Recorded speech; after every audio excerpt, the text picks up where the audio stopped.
So good morning or good evening to you, depending on where you're at right now. Welcome to yet another Varnish software webinar. I'll start in a minute. I'll give people the time to join. I see that attendees are still connecting and joining this webinar. First of all, I would like to thank you for being here. I know you have options. I know there's plenty of webinars out there, and I'm well aware that webinars have lost a bit of their cool compared to early or mid 2020. So thank you for taking time in the schedule to be here with me. I'll do my utmost best to make this worth your while. So I'll give it a couple more seconds and then we'll kick it off. So I hope everyone joining us from the EU is ready for a great day, and I hope people joining us from APAC already had a brilliant day.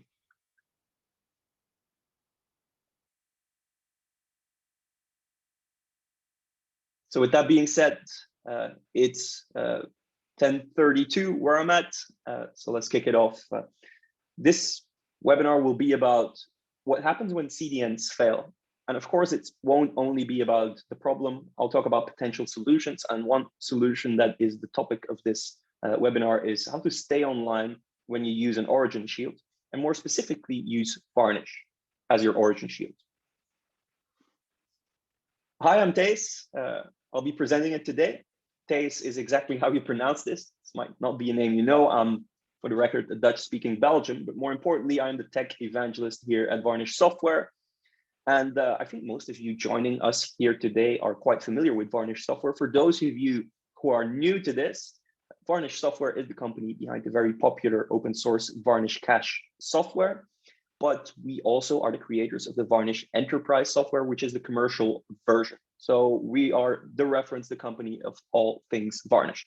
And today I won't be specifically talking about Varnish from a web acceleration point of view. We'll be talking about CDNs, content delivery networks.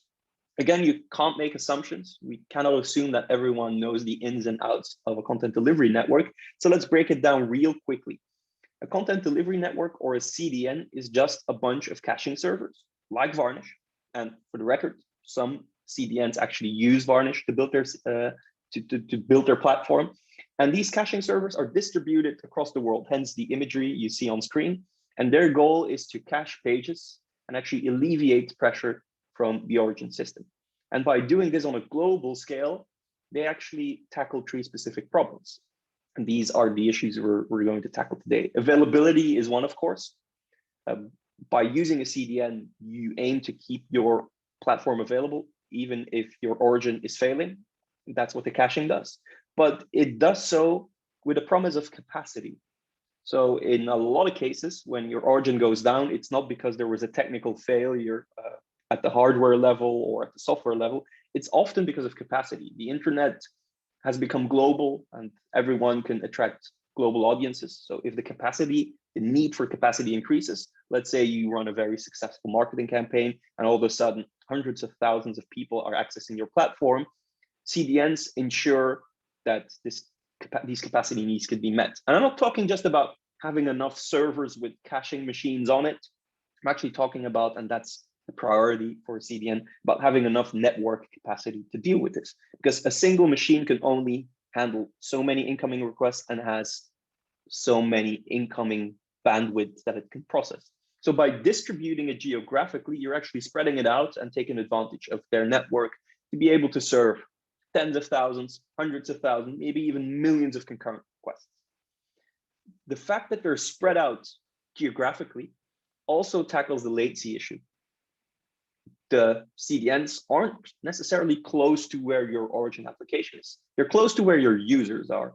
So for websites, that's not really a big problem.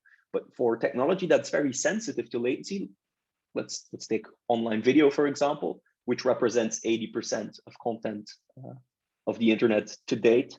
It is important that this is cached and served as closely as possible to the end user. So this conjunction of availability, capacity, and latency is really where the CDNs shine. And I think the point I'm trying to make is that we need to appreciate the fact that these CDNs carry the internet. Without CDNs, we would not have the internet experience as we have now. Like, we watch a video online and it streams directly. There's minimum latency. We can go all the way up to to 4K or 8K resolution. So life is good on the internet, and we owe a big part of that to CDNs. So that's point number one I'm trying to make in this webinar. But what happens when these things fail? And it's something you really need to consider. And this is not some far-fetched theory or a hypothetical case. These things happen. And as a matter of fact, these things have happened very, very recently. This month, actually. This month, a major CDN went down and caused, so to speak, half of the internet to be affected. Now, I'm not in the business of naming and shaming, so I will not name that company. There's no benefit from us. There's nothing to be gained. But it is important to know that this perception was that we rely on these CDNs, and when they fail, a lot of things can go down. And in that specific instance, a lot of high profile websites were hosted on that CDN. So it seemed as though the internet was completely down or half of it. So we need to consider our options. If you know that these things can happen and they have a severe impact on you, you need to find solutions. And depending on the risks you have, and the budgets you have, and the strategic importance of the web for your business, there's various solutions. And I'm going to go over them real quickly, most of them, and it will come as no surprise that the rest of the presentation will be about origin shielding. So these are the potential solutions we have. A lot of them are really, really good, but origin shielding, and I already spoil it a bit, is a bit of a cheaper alternative as a plan B, but we'll get there. So let's talk about regular CDNs. This is a very oversimplified diagram where you have an origin application having CDN POPs. So POPs are short for points of presence. These are data center capacity where you have these caching servers, both in the United States and in the EU. And then you have a request routing system that takes the HTTP request from the client, and usually based on DNS, tries to identify the location of this client and routes the request to the closest point of presence. If that user is near the United States, US will be picked, and EU in other cases. Now, this is just regular CDN. It could also be private CDN if you host this yourself. But then a potential solution could be, if we are risking our availability by betting on a single CDN that has multiple points of presence, maybe we could diversify and do a multi-CDN solution. Now, I can say ahead of time, this is probably one of the best solutions you could take, but is it budget friendly? Does it add complexity? It might. And depending on your use case, depending on your budget, depending on your skill set, this might be a bit of overkill. So what happens is you have multiple points of presence, some of them in the same area. So you see 2 US points of presence, one with CDN1 and another one with CDN2. And then you can have your request routing system check which one is available, but also maybe use data-driven decision-making on where the quickest routes are, where the lowest network saturation is on a per request basis. But again, this is rather complicated. So another thing we could do, and this is very much our business, is a hybrid setup where you take a public CDN for the bulk of your traffic, and then do also data-driven decision-making to actually route certain requests to POPs that you manage, for example, with Varnish. So in this example, we have an origin server hosted in the European Union, and in that same data center, you might build out your EU POP, very simply targeted at your local market, and maybe you have some data center space in the US to deal with that. That is a big part of our business model. But again, I'm not going to talk about that today. That's a different presentation, and you'll find all sorts of resources on our website and on our social channels. And there might be even webinars to come about hybrid and private CDN. So although I think these are brilliant solutions, this is not the point today, because we will scale down our budget and look for a simple solution that could tackle temporary outages of CDNs. So here's the next one, which is the poorest strategy, in my opinion. If your points of presence are unavailable, you might want to promote your origin as the place to go. So if your CDN is unavailable, users might directly connect to your origin, and then you scale your origin. That's not as easy because these origin servers are very, very sensitive to high load. And although you might be able to scale your web farm, what about databases? What about all that kind of stuff? That doesn't scale linearly. So you'll be in a world of trouble. And as the famous rapper Notorious B.I.G. once said, more money, more servers, more problems. So we try to keep it a bit simpler. And that brings us to the solution we'll present today, and that is using Varnish as the origin shield. Now, here's a diagram of an origin shield. So instead of having the POPs from your CDN connect directly to the origin, we put a tier of caching in between called the origin shield. And even when these CDNs are up and running, we have clientele, quite a number of clients of ours, who use Varnish to protect their origin from all these POPs globally. I've simplified it with US, EU, but some of the really big CDNs have hundreds of servers, thousands of servers distributed globally. And when content needs to be revalidated, it has the equivalent of a small DDoS attack. So from that perspective, some of our clients actually put a small layer of caching using Varnish in the same place as their origin to protect themselves. So I would advise you to do that as well, just for the sake of it. But what happens when these CDNs go down? Well, then you can automatically promote your origin shield as the temporary caching layer. Now, one could think, will this hold up? And the answer is, in a lot of cases, yes. And now I need to drop some numbers on you. Varnish has tremendous performance and was designed with performance in mind. I believe as a user, not just as an employee of Varnish software, but as a longtime user of Varnish, I believe it's unparalleled in terms of performance. So our benchmarks have shown that a single Varnish node can process up to 800,000 requests per second. Now, this performance entirely depends on the hardware you use. A very recent benchmark that will be announced, I think, in the next couple of days, has proven that a single Varnish node can process up to 380 gigabits per second of throughput over TLS. And cached objects can be served with a sub-millisecond latency. And I'm 100% sure, I can vouch for that we haven't seen the end of these numbers, because you're just limited on what your network can process, what the CPUs can do, and your RAM. Varnish didn't crumble under the load. And when you run Varnish at scale and you have good hardware, the first thing you're going to see that's going to slow you down is your network. And we're not the only ones who think that. When you look at the market, about 4.8 million websites use Varnish. And if you look at the top 10,000 biggest websites, 19% chooses Varnish. Now, again, I would like to remind you that this origin shielding strategy is different from CDN. CDN is just a multi-layered setup, perhaps with multiple points of presence. Whereas this origin shielding strategy using Varnish is a plan B. And we must consider it a temporary measure while your CDN is down. Because let's face it, these CDNs are not going to be down forever. They might have a couple of minutes of outage. They might have a couple of hours of outage. And in the meantime, you need to keep your head up. And the alternative, when the alternative is downtime, anything that is better than that, and Varnish can do better than that, is good. But there are limitations, of course, even though your servers might be lightning quick, have enough CPU, have enough memory, as I hinted earlier, network capacity and network saturation are the big limiting factors. A single machine can only process so much concurrent requests and process so much network traffic. Kernels are limited, networks are limited. So basically, if you look at your origin shield as a valid plan B, there's three things again. And those were the promises of CDN that I highlighted earlier. Availability is guaranteed. Like Varnish will protect your origin. If your origin even goes down for other reasons, Varnish will keep the content in cache and keep serving it. Capacity is like a yes or no question. It's a bit of a trade-off. It depends on what you're serving. If you're serving like text-based content, capacity is fine. If you're serving like video streaming content, then capacity depends on what you can process with the Varnish servers you have and the network you have. Latency is not part of the equation. We cannot guarantee latency, because if I take you back to the diagram, you can see that the origin shield is hosted at the same location as the origin. So it's close to the origin, not close to the user. So that means latency cannot be guaranteed. And to technology that is latency prone, there might be issues.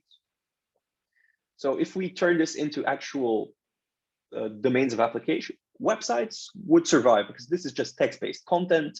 Your web server will probably compress the HTML or the XML or the JSON using gzip or broadly. So we're dealing with very small packets over the wire. Those can be cached efficiently and can be served efficiently. For images and documents, it depends on the concurrency, it depends on the size. And then online video, well, there will be latency if you host it in the EU and you're in West Coast, United States. Well, you might have a little bit of buffering. And for video on demand, that's not a huge problem. for live video, that might be a bit of an issue. But you can scale your origin shield and you can add capacity. And if you want, you can actually turn your plan B into a plan A and build out your origin shield with maybe multiple points of presence. And maybe in the end, if you look at it, you end up with private CDN or hybrid CDN even. It all depends on how much effort you put into it and how much budget you have and what the importance is. And also, you might shop around, look at various CDN providers and build something up to your liking. So although I've pitched this origin shield idea as a plan B, if you build enough capacity, maybe multiple tiers of caching and have all the bits in place, in the end, you might look back and say, oh, damn, I just built my own CDN. Now, let's take it back to origin shield and let's talk about specific origin shield features that Varnish offers. And there's a bunch of them. Here's the list. I'll be talking about each one individually, but I don't have a dedicated slide on the Akamai connector. And I quickly want to refer to it. Akamai is a very big CDN, and we have a connector for it, meaning that if you define behavior in Varnish on how to cache, this connector will send that behavior to Akamai to ensure that the behavior is synchronized. Because if you have an origin shield behind your CDN, you have to make sure that the rules, the caching rules, the entire scenario on what to cache, how long to cache, when to cache is matched, because otherwise you might have an issue. And this Akamai connector that we offer synchronizes this, so you only have to do this at the origin shield tier, and the top level CDN will just comply. But for all the rest, I have slides, and let's go over it real quickly.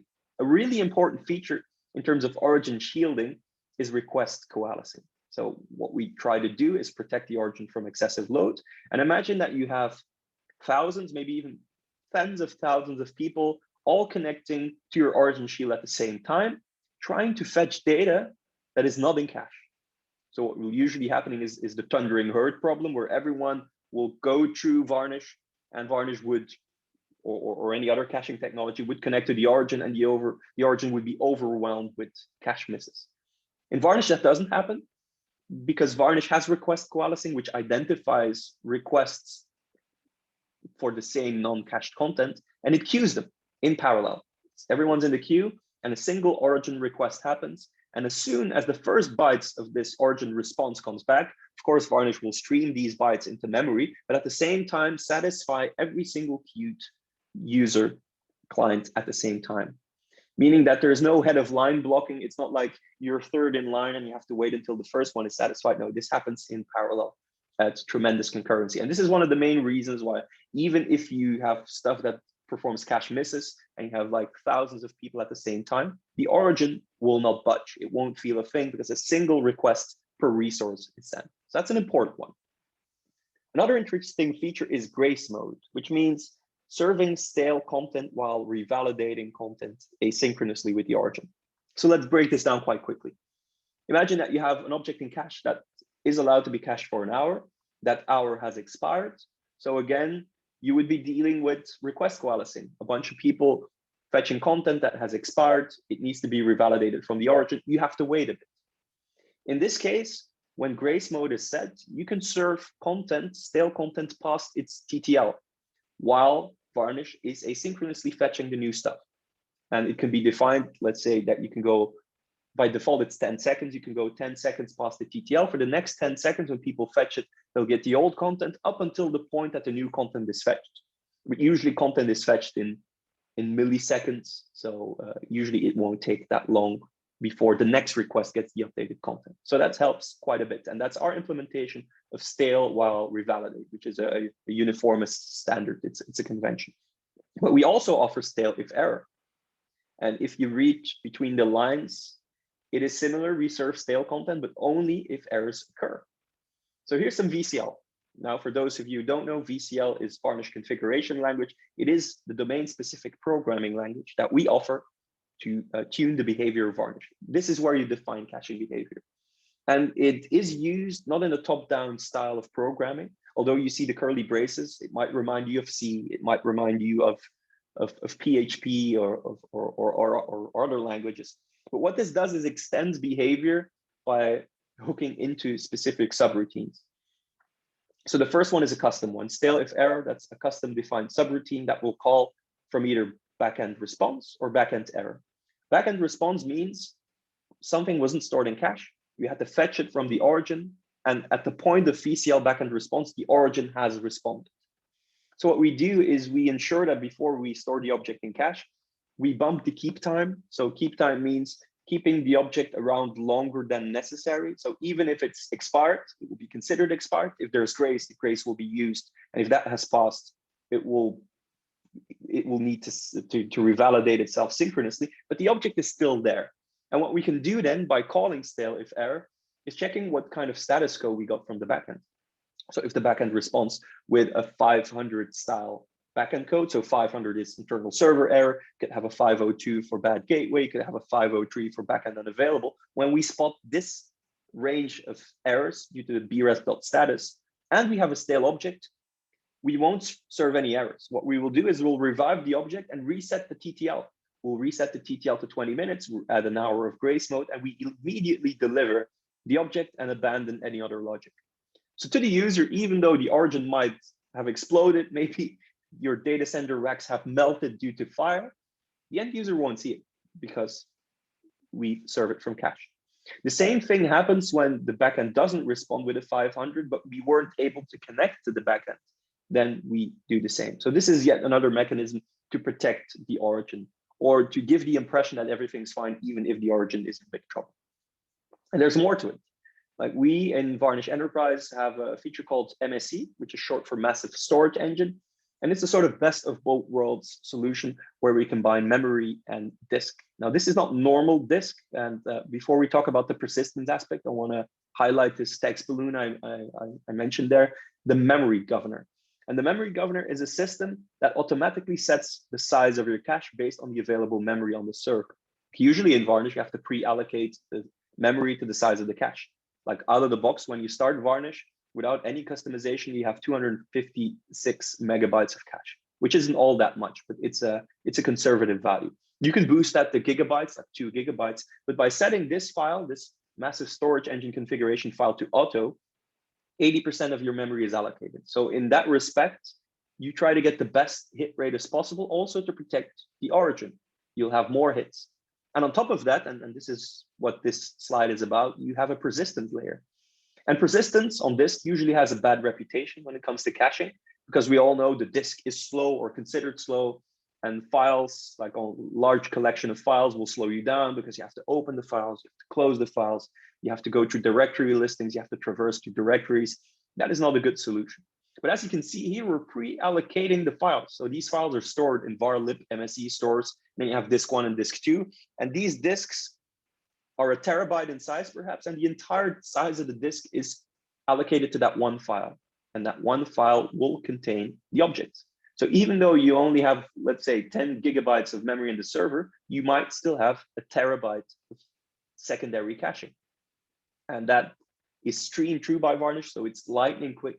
It ensures that you have more capacity, which also means you have to do rest revalidation, because if your cache is full, well, then stuff is thrown out and it gets revalidated at the origin. So again, we're protecting the origin, but there's some added benefits here.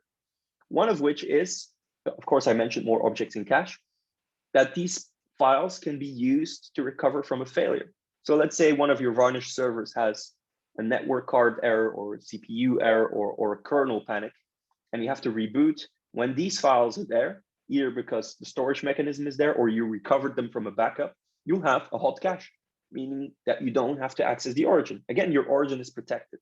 And you can use these files when you scale out your origin as well.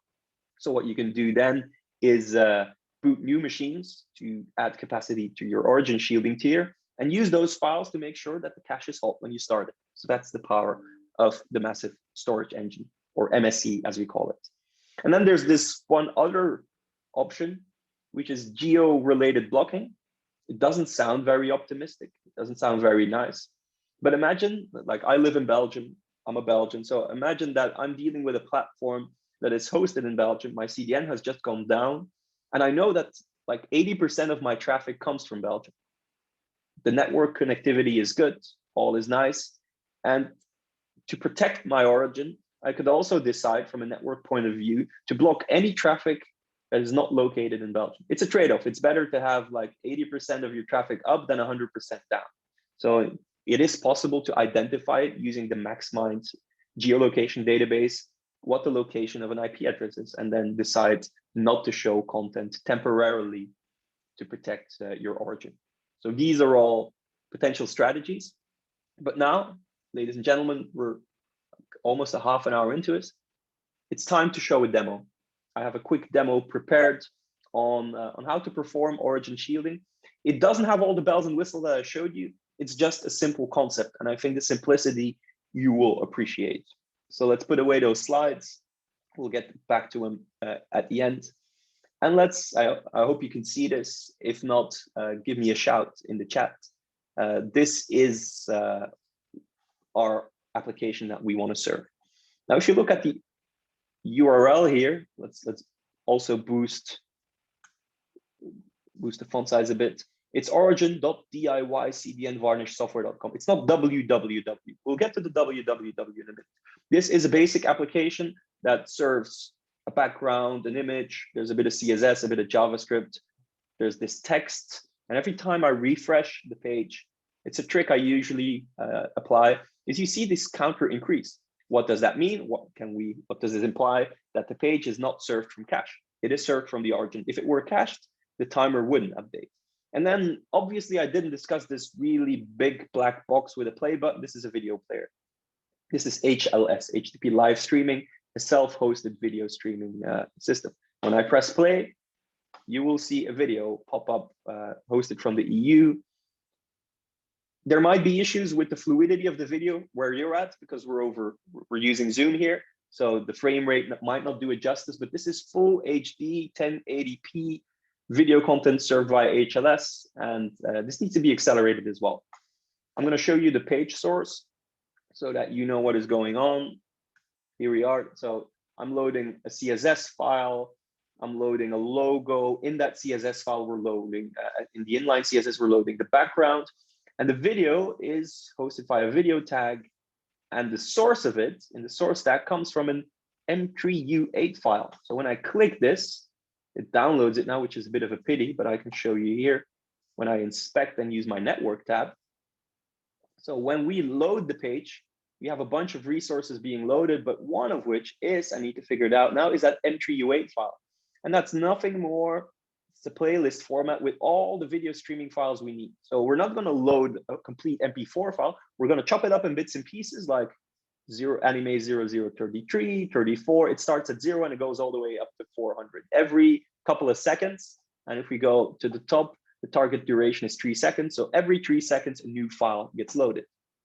So when I take this away and we start filtering on AJAX calls, the first one was already loaded. When I start playing this video, you'll see that all these files need to get loaded. And as I mentioned, this could get quite heavy. Okay, the size isn't all that big right now, but it will grow. It will be megabytes and megabytes and megabytes. And if you have a concurrency of a couple of thousand people, we're talking gigabytes here. So that stuff needs to be accelerated. And as a matter of fact, it is accelerated. So if we turn origin into www, we're still protected. But if I refresh, which you can see now, this timer gets stuck at 28 seconds. So that means it is stored in cache. Now I'm going to show you where this is hosted. So let's go to the command line. I'm a big fan of command line, so I hope you will be able to understand what's going on. Curl is a Linux command to perform HTTP calls. The -I is used to only see the headers. So when I run this, what do I see in terms of headers? Cache control set to an hour. So that means this page can be cached for an hour. And more importantly, like when we do this, let's see if we get a hit. We have a cache hit from CloudFront. So in this case, Amazon's CloudFront CDN is our CDN. We're using AMS, so it's the Amsterdam POP. I'm based in Belgium, so Amsterdam's pretty close. So you can see here that we're using the CDN. How is this connected to www? Well, then, again, and this is an important disclaimer, what I'm showing you is not uniquely restricted to AWS. I'm using AWS because it's easy to throw up hardware, and they have pretty good routing components. And what happens is I have this www, and I might want to boost the font size here as well. We have www records. And the www is a scene name that points to another host. And we're using a failover strategy, which means if the CDN is available, we'll send this to the CDN. So this is the location. So if I go here, you see the very same page. But if that is unavailable, if the CDN is unavailable, we immediately promote the origin, which is a bit of a bad idea, which you'll see in a minute. How do we declare, or how do we determine the health of these systems? Well, Route 53, which is the DNS system of Amazon, has health probes. So for each of the components, we check the endpoint. So for the CDN, which we'll do in a minute, let's go down here. It goes to the CDN endpoint and does this check.php file. And that is what I'm going to use to bring down the CDN. Now, ladies and gentlemen, I am not going to crash Amazon CDN. I don't have the capabilities to do that, and I have the decency not to do that. But we need to simulate the failure. So what will happen, and I will show you what the file looks like. See if I could show it. It's just output, and this is commented out. So everything returns a 200 OK. But when I uncomment this and I save the file, it will send an internal error, a 500 error, and then things will start going bad. And let's do this right now. Let's do it. So what I will show you right now before we do this is dig is a Linux command to show what the DNS points to. So for www, it points to our CDN, and the CDN has these IP addresses. So it's still the CDN. Now I'm going to save this file, and it will take about 20 seconds before all of this kicks in. So we can go back to our monitoring and go to our health checkers. Let's see if you can see these checks. Everything is good. Let's status code 200 OK. And I'm going to start refreshing now. And you can see there were HTTP 500 error codes, which I triggered explicitly, of course. So that's the purpose. So I think at this point, it will be considered unhealthy. So when I refresh this page, let's see how it behaves. It still thinks it's healthy, but a lot of checks have failed. So if I select my CDN health check, and we go to the health checkers, a lot of it was 500. So I'm going to do the test again, and I'm going to do the dig call again. So when I do the dig call again, you can see, or it might be difficult for you to see, let me clear my screen for you, do it again. You'll see that the origin has been promoted now. So when we go to, let's see if that works, because my browser will also apply DNS caching, unfortunately. Let's refresh. Yes, as you can see, the timer refreshes again. And if I do my curl call again, which I've showed you in a minute, you see no reference to the CDN in the headers. This is directly from the origin. So and this left screen that you're seeing here, this right here, this is my origin server. So I'm going to show you the server load of this machine. And the load is pretty good right now. The load is 0. There's no traffic. I'm going to drop some artificial traffic on it. So in my middle screen, I will run a command called siege. And siege, as the name indicates, will prepare a siege on the system, and it will send 250 requests in parallel. Well, that's probably what my laptop can handle. In reality, you'll probably have thousands, hundreds of thousands of people coming together. So I'm running this now and putting the system under siege. And what we'll see in a couple of seconds is that the load on the machine will increase. Now you see that these are the amount of Apache processes that are there to handle it.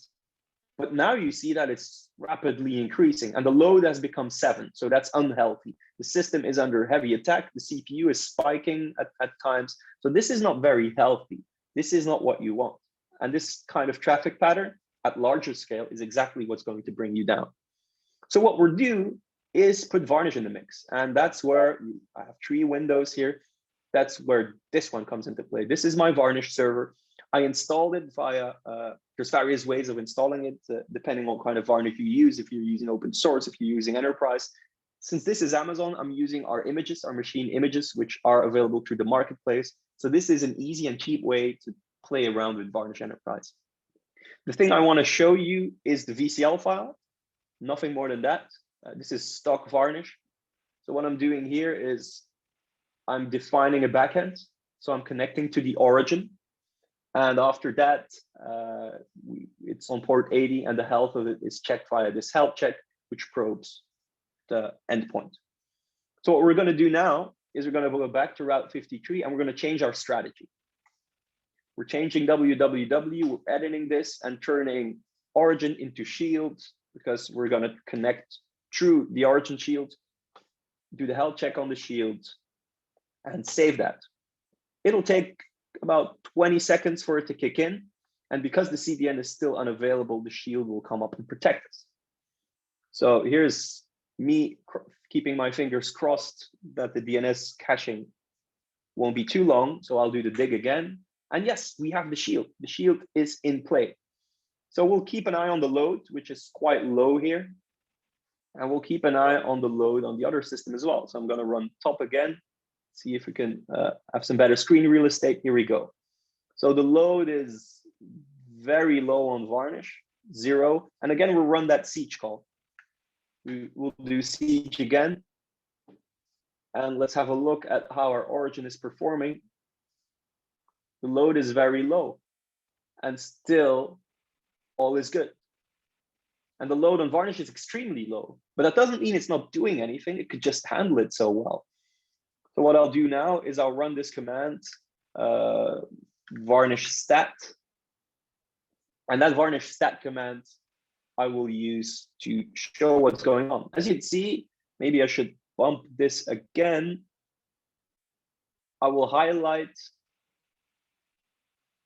this, the number of requests that's coming in. In total, it has already received 11,000 requests at a rate of about 85 at the same time. We only had 11 cache misses and almost 12,000 cache hits. So it's actually processing it and it is protecting you from bad things from happening. Now, what I would do to salvage the situation is first go to our CDN, click the settings, and instead of connecting to the origin, letting the CDN connect to the origin, I would feel much comfortable connecting to the shield, as I showed you in the diagram earlier. So the CDN is always going to connect to the shield. And what we'll do for the sake of it, so it's loading this, let's pause these requests for a second, is go back to our origin and resolve the situation, pretend that the CDN is back up and running. And that's how that is going to work. The CDN is gonna come back up in a couple of seconds. Varnish, which is the origin shield, will still protect the origin and will get automatically promoted, as you've seen, when things go badly. So let's do another dig call and see how we end up. It's still the shield, but I can assure you in a matter of seconds, like 20 or 30 seconds, this will become available again, and you'll have your CDN taking care of availability, taking care of capacity, and as promised, taking care of latency as well. So as a final note, before I end this, because we've almost reached the end, let's check on our health checks. These were all 500 messages, of course. Let's refresh. And it's all 200 again here. And we're just depending on DNS caching that may happen with my internet provider, which may happen on my laptop. So let's see what happens. And we're back. And I'm going to preview that we're back. The www is again being resolved to the host name of my CDN, which resolves to these IP addresses. So the CDN's up and running again. But when something is not stored in the CDN's cache or when it has expired, it will first go to our origin shield, which is Varnish, which we can tune to our liking thanks to this rich collection of modules, thanks to the VCL language, and that will ultimately protect the origin. So that was that, ladies and gentlemen. That was, I'll bring back the slides. That was the demo. And now I have to thank you.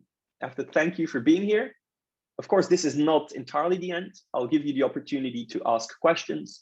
The Zoom webinar tool has a dedicated module to ask questions. So if you have any questions about origin shielding, about Varnish Enterprise, about content delivery strategies, we still have 5 or 10 minutes. Now, if you're a bit too shy or don't think it's the right opportunity to ask questions, you see my details here. Don't hesitate to send me an email or at me on Twitter or contact me on LinkedIn or any other social network. I'll be available for you. If you have urgent questions right now, please put them in the Q&A box of our Zoom interface. And if not, I would like to thank you for being here. I hope it was to some extent inspiring and informational. This video will be made available afterwards for those of you who want to watch it again, or for those who just want to watch it on demand and didn't show up for the live streaming. So I'll keep an eye on the Q&A for a couple of minutes, and otherwise I thank you, and I'll be seeing you next time. There is another session tonight for the US market. So if you want to see it again, or if you have people you want to show this to who are more in the US time zones, let them know. So I get a question here from an anonymous attendee. So I'll quote it literally. How do you detect in VCL if Varnish attempts to fetch cached content that is failed to being non-existent in one of the backends? Well, that is entirely possible in VCL, and there is no one-size-fits-all solution to that.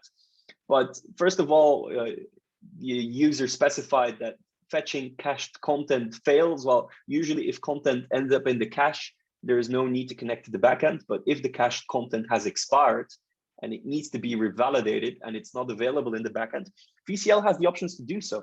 So maybe you can have multiple backends.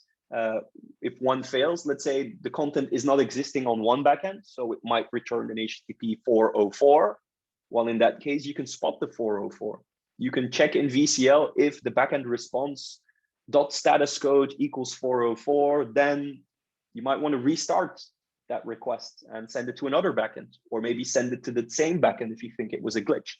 So long story short, VCL natively has the tools to check. VCL has the tools to check the availability of the backend. VCL has the tools to check the availability of individual content on that backend. So from that respect, I think you're quite safe. However, dear anonymous user who asked me this question, if this doesn't fully answer your question, and if you have more to ask, don't hesitate to just drop me an email. So that's it. Any other questions? Okay, we have another one from Zachariah coming in. Will Varnish attempt to load from another backend, and on how many times will it attempt with the backends? I don't know the number by heart. There is an automatic retry, but attempting to load from another backend can happen in two ways. You can do that programmatically by defining the scenarios yourself. So what you can do is run a collection of if statements based on criteria you define yourself. Like in the previous question that I answered, it was about a 404 content potentially not being available. But if the backend is unavailable and you want to hit the next one, you can do that perfectly, because Varnish has a module called directors, and that aggregates multiple backends into a single one. It's basically a way to perform load balancing strategies, and health probes are also part of that. So if one of them becomes unavailable, then Varnish will automatically detect that, take that backend out of rotation, and make sure the next one, next request is handled by the right one. Now, meanwhile, if you get one of these errors, you can always trigger a restart until the restart limit has been hit. So to that extent, the unhealthy server will be spotted, will be taken out of rotation, and that same request will be restarted on a healthy server. So Zachariah, I hope that answers your question. Then another question. I heard that Varnish is super fast to serve it from memory. Does that mean if I want to store 200 gigabytes, we need 200 gigabytes of memory? Yes and no. 200 gigabytes of memory is quite a lot, and I'm not sure if your server has that. And there's two ways I want to answer this question.